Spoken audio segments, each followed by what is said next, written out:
ফুল যে রিকভারি হওয়াটা ডিফিকাল্ট। চিন্তা করতে গেলে আমার এখনো গা শিউরে উঠছে এবং পুরা মগজকে ছিদ্র করে মগজের যে কাণ্ড যেটাকে বলে ব্রেইন স্টেম, মিড ব্রেইনের ঠিক সামনে দিয়ে বুলেটটা গেছে। যেদিক দিয়ে অ্যাকচুয়ালি বুলেটটা বের হয়ে গেছে সেই দিকে আমরা পুরোটাই তো মগজ।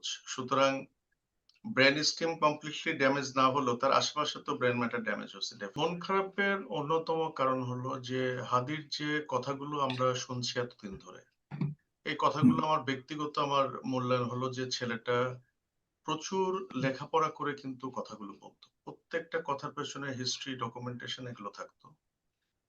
আর মাত্র কদিন আগে ইন্টারন্যাশনাল ক্রাইমস ট্রাইব্যুনালে আমি শেখ হাসিনার রায় শুনতে গেছিলাম ফিজিক্যালি। তখন ওখানে তার সাথে হঠাৎ করে আমার দেখা। তো ওইখানে তার সাথে আমার প্রথম পরিচয়। আমরা অনেক গল্পগুজব করছিলাম, কথা বলছিলাম। পরে একসাথে একটা ছবি তুললাম। তো তার কদিন পরে যে এরকম একটা ঘটনা ঘটবে, আর সবচেয়ে বড় কথা হলো যে একজন নন পরিচিত এরকম মানুষ, তাকে তার চিকিৎসা সংক্রান্ত ব্যাপারে হ্যান্ডেল করা বা ডিল করা ইটস রিয়েলি ডিফিকাল্ট। তো সবকিছু মিলায় ব্যাপারটা আমার খুব পছন্দের একটা ছেলে, অত্যন্ত পছন্দের একটা ছেলে, এবং পারিবারিকভাবে আমার আমার পরিবারের সবাই তাকে খুব পছন্দ করতো এবং সম্ভবত দেশের মেজরিটি পিপলও তাকে পছন্দ করতো। তো এরকম একটা ছেলে যেভাবে আমার সামনে সে উপস্থাপিত হয়েছে হেড ইনজুরি নিয়ে, বুলেট ইনজুরি নিয়ে, তো ন্যাচারালি ইট ওয়াজ শকিং। আমিও তো মানুষ, আমার খারাপ লাগছে। আমার খারাপ লাগাটা এখনো আছে, কারণ ইউজুয়াল যে ফেট এই ইনজুরি গুলো সেগুলো চিন্তা করতে গেলে আমার এখনো গা শিউরে উঠছে। আমি আসলে ফ্রাস্ট্রেটেড। তারপর আমরা আশাবাদী থাকতে চাই, আল্লাহ তাকে ফিরিয়ে নিয়ে আসুক, এটাই চাই। জাহিদ ভাই, তাহলে আল্লাহ তাকে ফিরিয়ে আনবে, সে ঠিক আছে। সে তো একটা অলৌকিক বিষয়। আমরা সবাই দোয়া করছি যেন আল্লাহ তাকে ফিরিয়ে দেয়। কিন্তু আপনাদের মেডিকেলের সায়েন্সে যেভাবে আপনারা দেখছেন, সেই চোখে কি অবস্থায় রয়েছে বর্তমানে, আর কি অবস্থায় এসছিল? কারণ হলো, প্রথম থেকে আমরা শুনেছিলাম, আপনি যদিও এগুলি ক্ল্যারিফাই করেছেন অনেকবার, তারপরেও একটু আমাদের দর্শকের জন্য যদি বলতেন, যে শুনেছিলাম তার কানের পাশ দিয়ে বুলেট চলে গেছে। আসলে কি বুলেট কানের পাশ দিয়ে চলে যাওয়া মানে তো খালি কান না, না, ক্ষতিগ্রস্ত না। হয়ে যাওয়া? বুলেটটা আসলে কোন দিক দিয়ে গেছে? কারণ আপনি তো শুরু থেকে তাকে ডিল করেছেন, একটু শুনতে চাই দয়া করে। অ্যাকচুয়ালি হাদির ভাইয়ের রেফারেন্সে আমি বলি, হাদির ভাই ছিল হাদির সাথে। তো ঘটনাটা ঠিক নাকি 1:50 ঘটে। গুলিটা তার ঠিক কানের ওপরে, ডান কানের ওপরে গুলিটা ঢোকে এবং বাম কান দিয়ে বের হয়ে যায়। তো এটা মানে একটা এক কান দিয়ে একটা ঢুকে, এই ডান কান দিয়ে ঢুকে এদিক দিয়ে বের হয়ে যায়? ডান কানের ঠিক ওপর দিয়ে এটা ঢোকে গুলিটা, হ্যাঁ। এবং বাম কানের এদিক দিয়ে গুলিটা বের হয়ে গেছে। ও মাই! মানে আমরা তো ভেবেছিলাম হয়তো এদিক দিয়ে, না, না, এদিক দিয়ে হয়তো চলে গেছে, মানে মিস টার্গেট হয়েছে বা এরকম কিছু একটা। শুরু থেকে না, এরকমটাই বুঝেছি যে হয়তো। probably very professional someone had killed him. একদম ঠিক কানের উপরে গুলিটা লাগছে, এক এক দিক দিয়ে ঢুকছে, আরেক দিক দিয়ে বের হয়ে গেছে এবং পুরা মগজকে ছিদ্র করে একদিক দিয়ে ঢুকে আরেক দিক দিয়ে বের হয়ে গেছে। তো আমি যখন হাদিকে রিসিভ করি, তখন already Build a website you love. Hospital জি। এমার্জেন্সিতে তাকে অলরেডি টিউব দিয়ে দেওয়া হয়েছে। আমি 2:30-3টার দিকে আমি হসপিটাল অ্যাটেন্ড করি। আমার হসপিটালের ডিরেক্টর আমাকে ফোন করেন। তার আগে অবশ্য আমি এটা জানতে পারি। তখন আমি রেডি হচ্ছিলাম, যে ওকে এসে দেখলাম যে হাদি অলরেডি ইনটিউবেটেড। তাকে চেস্ট ড্রেন দেওয়ার পরিকল্পনা চলতেছে। এর মধ্যে একজন সনোলজিস্ট এসে তার অ্যাবডোমেন আল্ট্রাসোনোগ্রাম করলেন। তো ওই মুহূর্তে আসলে আমাদের সেরকম কিছুই করার ছিল না। তার পিপল মিড ডাইলেটেড ছিল।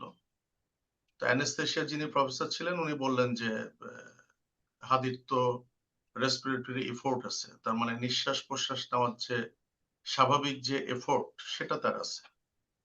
তো তখন আমরা সিদ্ধান্ত নিলাম যে আমরা এখন স্ক্যানিং করতে যাব। সিটি স্ক্যান করার পর ইমেজটা দেখে আমরা সিদ্ধান্ত নেব কি করা যায়। তো আমরা দেরি করি নাই। প্রাইমারি রিসাসিটেশনের পরেই আমরা হাদিকে নিয়ে যাই সিটি স্ক্যান রুমে।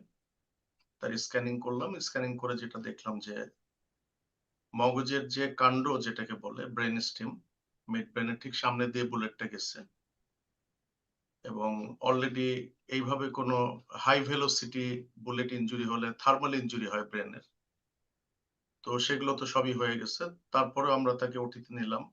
ওটিতে নেওয়ার পরে তার সার্জারি করলাম। সার্জারিটা অ্যাকচুয়ালি আমরা আ আ মাথার খুলির একদম অর্ধেক অংশটা, যেদিক দিয়ে অ্যাকচুয়ালি বুলেটটা বের হয়ে গেছে, সেই দিকে আমরা খুলিটা খুলে রেখে দেওয়া এবং টয়লেটিং এবং অন্যান্য যেসব মেজার যেগুলো নেওয়া সার্জিক্যাল যেসব মেজার সেগুলো আমরা নেওয়ার পরে আমরা তখন একটা $1 মিলিয়ন কোয়েশ্চেন আমাদের সামনে এসে হাজির হলো যে তাকে তো আইসিইউতে রাখতেই হবে। আমরা কিভাবে রাখবো? কোথায় রাখবো?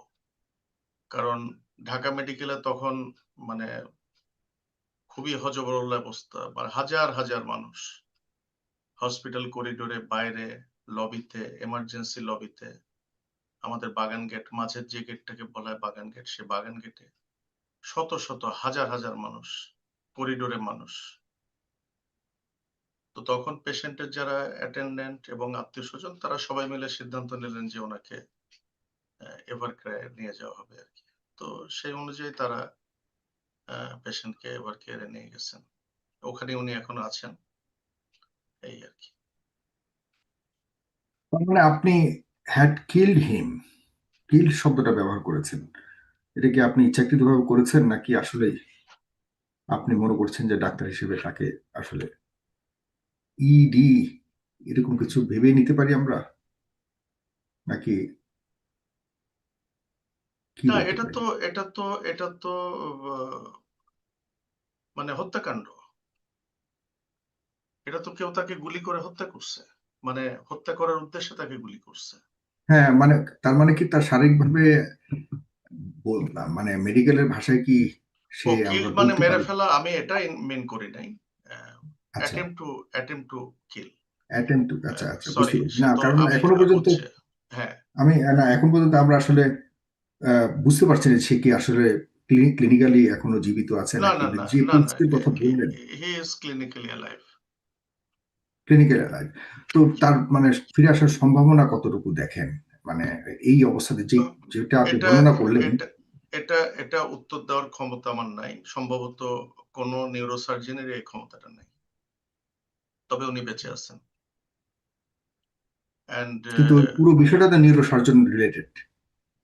না ডেফিনিটলি। কিন্তু আসলে এগুলো তো উত্তর দেওয়া যায় না। কারণ হুম, ব্রেনের হুম। ক্ষেত্রে অনেক ক্ষেত্রে অনেক মিরাকুলাস ঘটনা ঘটে। যেগুলো হয়তো আপনারা বিভিন্ন সময় আপনারাও দেখে থাকবেন, শুনে থাকবেন বা পড়ে থাকবেন। অনেক মিরাকুলাস ঘটনা ঘটে। অ্যাকচুয়ালি হাদির যেখানে ইনজুরিটা হইছে এটা অ্যাকচুয়ালি ব্রেনের সাথে রেস্ট অফ আ সামওয়ানস বডির একটা কানেক্টিং রুট। হুম। এটা কানেক্ট করে। ব্রেনের সাথে শরীরের অন্যান্য অংশের সাথে কানেক্ট করে। তো ওই জায়গায় বুলেট ইনজুরিটা হয়েছে। তবে কমপ্লিট ইনজুরি তো হয় নাই। ওটার এক পাশ দিয়ে বুলেটটা চলে গেছে। কিন্তু আচ্ছা। পুরোটাই তো মগজ। সুতরাং ব্রেইন স্টেম কমপ্লিটলি ড্যামেজ না হলেও তার আশেপাশে তো ব্রেইন ম্যাটার ড্যামেজ হচ্ছে ডেফিনিটলি। হুম। সুতরাং সে কতখানি কিভাবে রিকভার করবে বা করবে না এটা বলা খুব difficult. honestly speaking it is very difficult. বলাটা ডিফিকাল্ট। ধরুন মিরাকুলাসলি আপনি যেভাবে বলেছেন ফিরে আসলো। এরপরে তার সুস্থভাবে স্বাভাবিক জীবনে ফিরে আসার সম্ভাবনা কতটুকু থাকবে? এটা আ খুব ডিফিকাল্ট। এই তবে ধরনের কেস কি আপনাদের কাছে এর আগে এসছে বা আপনার জীবনে এরকম কেস এসছে যেটা হ্যাঁ, প্রচুর, প্রচুর, প্রচুর। আচ্ছা, আ হুম। রিকভারি রেটও কম। তবে একেবারেই যে এগুলো রিকভার করে না সেরকমও না। ফুললি রিকভারি তো আর হওয়ার সুযোগ নেই। যেভাবে আপনি বললেন ফুল যে রিকভারি হওয়াটা ডিফিকাল্ট। হয়তো হিউজ যদি আল্লাহ হাদিকে ফিরায় দেয় তো তার হিউজ মরবিডিটি থাকে।